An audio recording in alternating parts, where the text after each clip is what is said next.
திருவழி ரகசியம் பார்க்கும் அனைத்து ஆன்மநேய உறவுகளுக்கும் வணக்கம். இது முருகபெருமான் தத்துவம், உண்மை தத்துவம் பாகம் 3. சில அன்பர்கள் இதற்கு முன்னாடி வந்த காணொலியில சிலது புரியாத மாதிரி இருக்குன்றாங்க. நீங்க அந்த காணொலிகளை திரும்ப திரும்ப பாருங்க, நிச்சயமா புரியும். இப்ப பாகம் 3ல நம்ம என்ன சொல்லணும்னா, முருகபெருமான் பிரம்மாவை ஏன் சிறையில் அடைத்தார், நாம் அதை பத்தி தான் நம்ம தெளிவா பார்க்க போறோம். அதையும் கடந்து மேலும் பல ரகசியங்களையும் பார்க்க போறோம். முருகபெருமான் ஏன் பிரம்மாவை சிறையில் அடைத்தார் என்றால், பெருமானார் என்ன சொல்லியிருப்பாங்க அதை நான் முதல்ல படிச்சிடறேன். அதுக்கு பிறகு உங்களுக்கு புரிகிற மாதிரி கொஞ்சம் நான் சொல்றேன். சுத்த மன சங்கல்ப சிருஷ்டி தொழிலை உடைய பிரம்மாவாகிய மனத்தை கிரியையில் பிரவேசிக்க ஒட்டாமல் சுத்த விளக்க விவேக நிறைவாய் உள்ள சுப்பிரமணிய தத்துவத்தால் சர்வ பிண்ட விஷயங்களாகிய தோன்றல், வளர்தல், குற்றம் நீங்கல், ஒன்றி நிறத்தில் மலைவடைதல், தெளிதல் முதலிய பஞ்ச கிருத்தியங்களை விவேக முன்னிலையில் நடத்துங்கால் சலிப்பற்று பந்தித்து இருப்பதே சிறையில் அடைத்தது. இதற்கு உண்மையான பொருள் உங்களுக்கு விளங்குற மாதிரி சொல்லணும்னா, நாம் ஏற்கனவே 4 முகத்தை பற்றி பார்த்தோம், 3 முகத்தை பற்றி பார்த்தோம், 6 முகத்தை பற்றி நம்ம பார்த்தோம். அப்புறம் பசுமனம், உள்மனம், சுத்த மனம், சங்கிலித மனம் என்ற 4 மனதை பற்றியும் பார்த்தோம். நல்லா படிக்கிற கேளுங்க. பெருமானார் சொன்னதா, சுத்த மன சங்கல்ப சிருஷ்டியை உடைய பிரம்மாவாகிய மனத்தை கிரியையில் பிரவேசிக்க ஒட்டாமல். திரும்பவும் படிக்கிறேன் பாருங்க. சுத்த மன சங்கல்ப சிருஷ்டி தொழிலை உடைய பிரம்மாவாகிய மனத்தை கிரியையில் பிரவேசிக்க ஒட்டாமல்.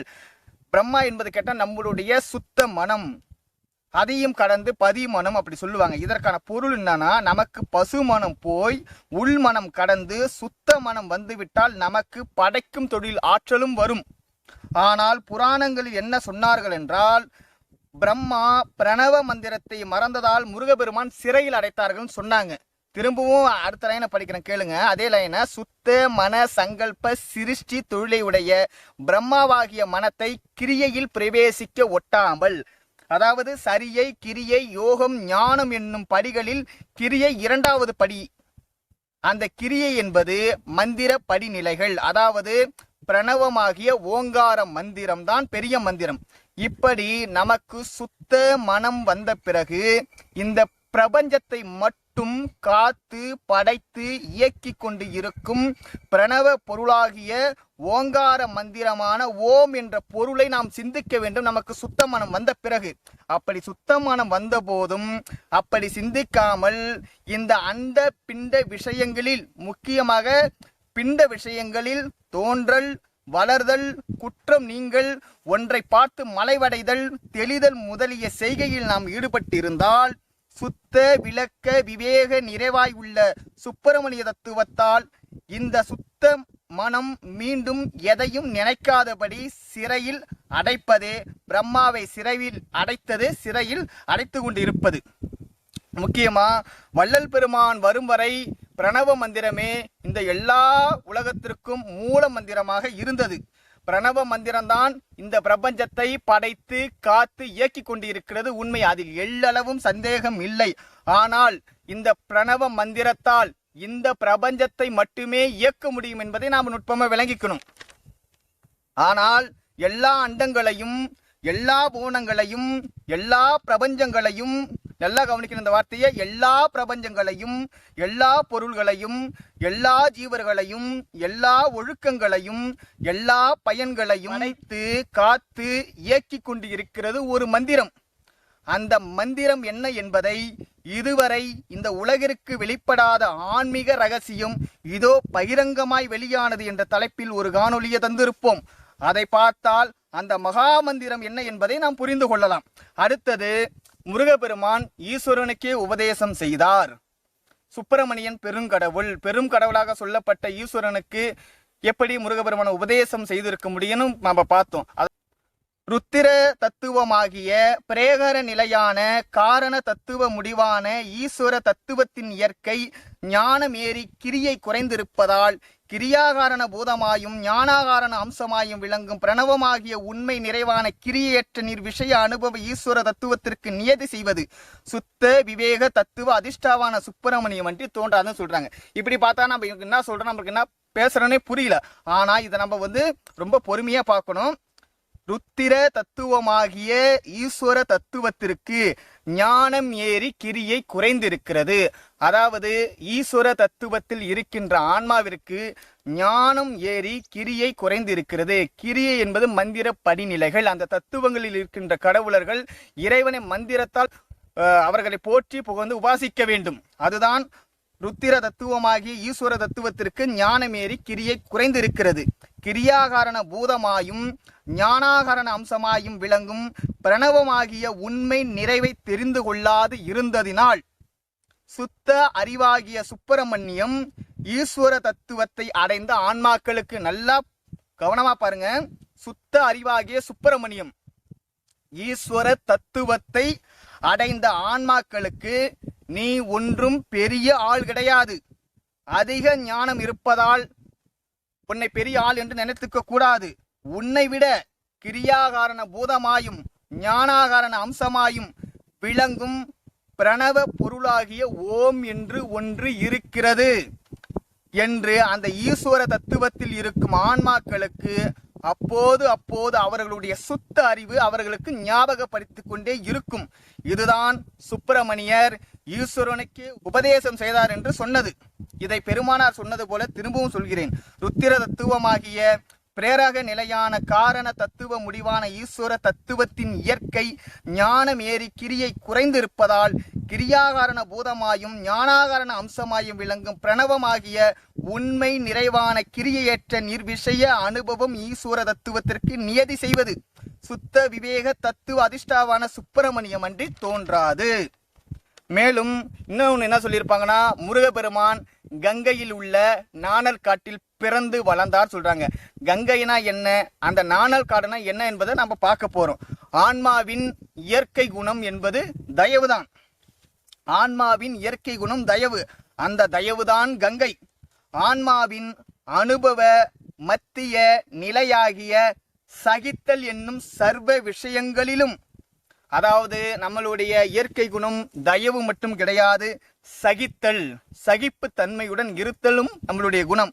ஆன்மாவின் அனுபவ மத்திய நிலையாகிய சகித்தல் என்னும் சர்வ விஷயங்களிலும் நம்மளுடைய அகங்காரம் தலையிடாமல் கீழ்ப்படிந்து இருப்பதே அந்த கீழ்ப்படிந்த குணமே நாணல்.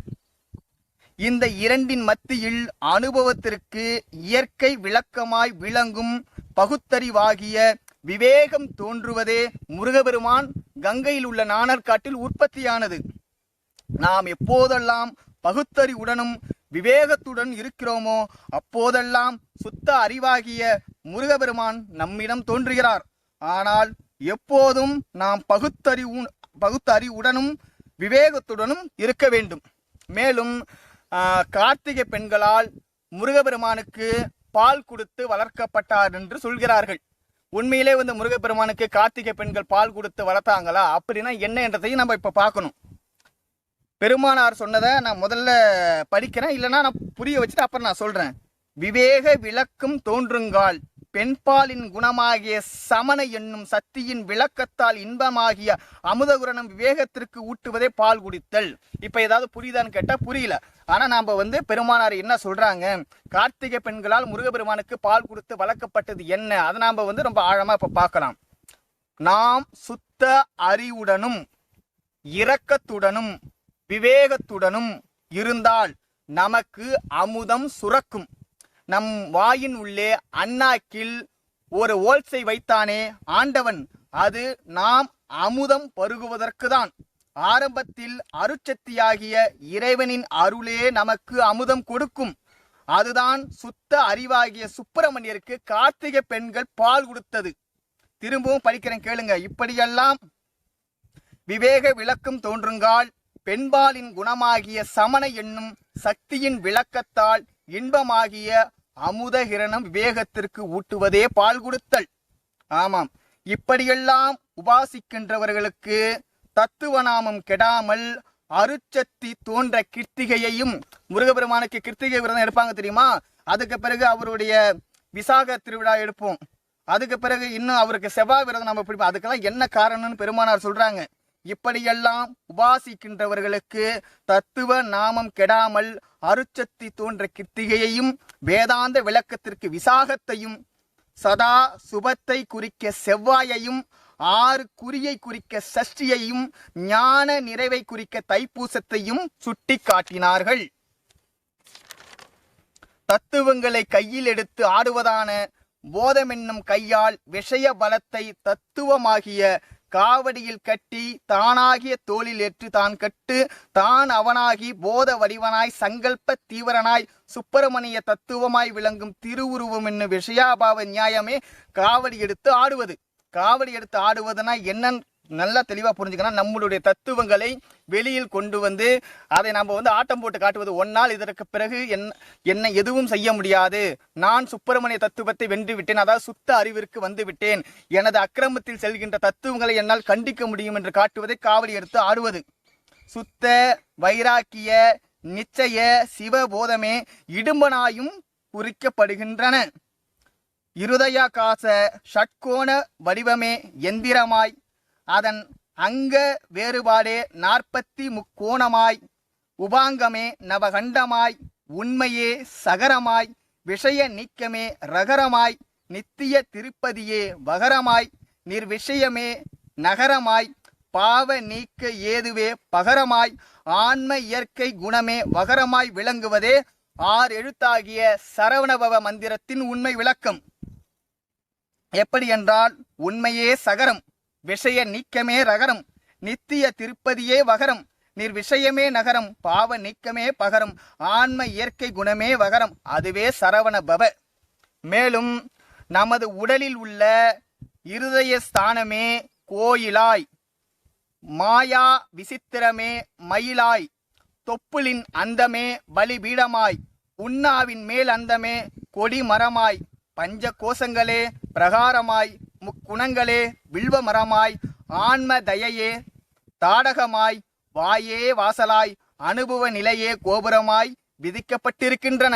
ஆதலால் ஆலயம் என்பது கடவுள் உண்மையை சொல்லக்கூடிய இடமே அன்றி கடவுள் இருக்கும் இடம் கிடையாது, இடமும் அல்ல.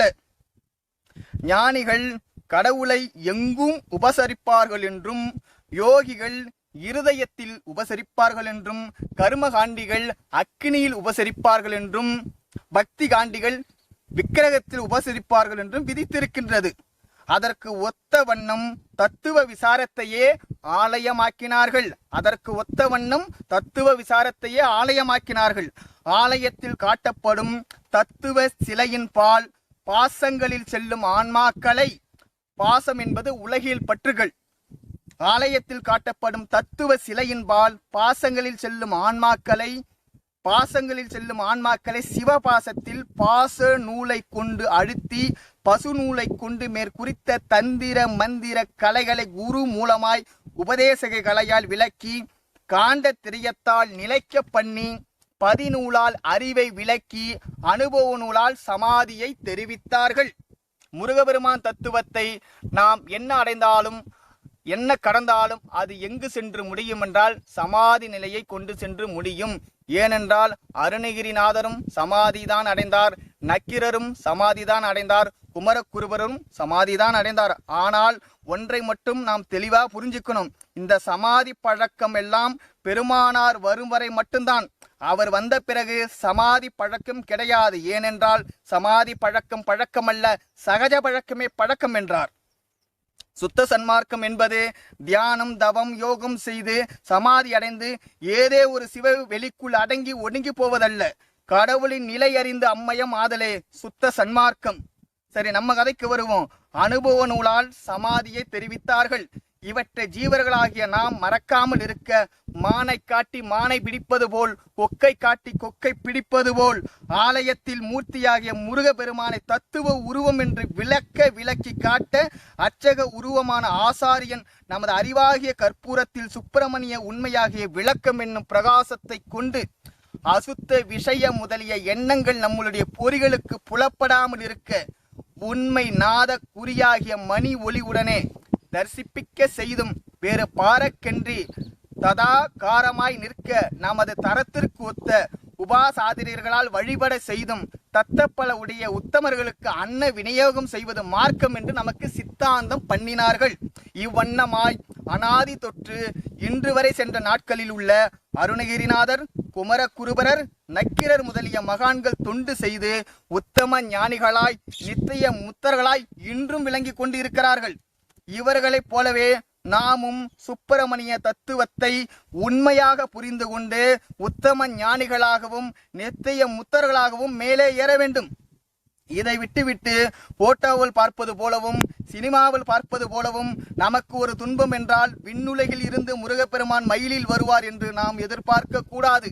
ஏனென்றால் நாம் எதிர்பார்ப்பது போல் அந்த விண்ணுலகில் அப்படி எதுவும் கிடையாது.